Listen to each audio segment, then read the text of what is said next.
Would you like to see more NHS services provided by private companies? Sorry, Karen, I've lost you. Where are you? Karen's just here. Oh, sorry.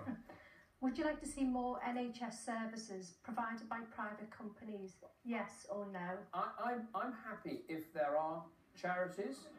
If there are charities or independent organisations that can provide a great service, free, as part of the NHS, then I think that if it's good healthcare, that's what matters to me. I love our NHS. It has done amazing things for my family. I will never forget taking my desperately ill young son, Ivan, to hospital night after night, getting into A&E, getting amazing treatment, everything that they gave him. I want to make sure that that is always there for families in our country. Now, that would always be predominantly a national health service provided by national health service providers. The private sector, the independent sector is a tiny proportion of the total. I think it's gone from 5% to 6% under this government, a tiny increase.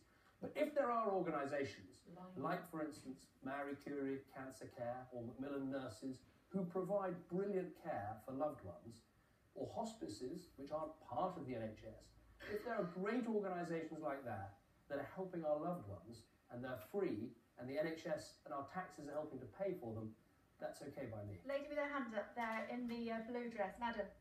Hi there. Just wait for the microphone if you would. There we go. I think we can get a little bit closer to you. There we are. Thank you. What would you like to say? I'm just a little bit confused because I do remember very clearly 5 years ago that you made some very serious pledges about the NHS, and I saw your billboards, it's safe in our hands. The no top-down reorganisation of the NHS, that clearly, the reality has been very, very different. There has been huge top-down reorganisation of the NHS. The no forced closure of local A&E maternity units was actually in your manifesto. And where I live in my borough, we had to take you and your government to court to keep our hospital open. So I feel very let down with conservative policy on the NHS. And I'm just wondering, if you don't do what you say, what the promises you made last time have been broken as far as I'm concerned. So how can we trust you next time? What I'd say, the biggest promise we made about the NHS at a time when we were going to have to make difficult cuts in public spending, as anyone, Prime Minister, when I was Prime Minister, would have to do, we said we will not cut the NHS, and we haven't.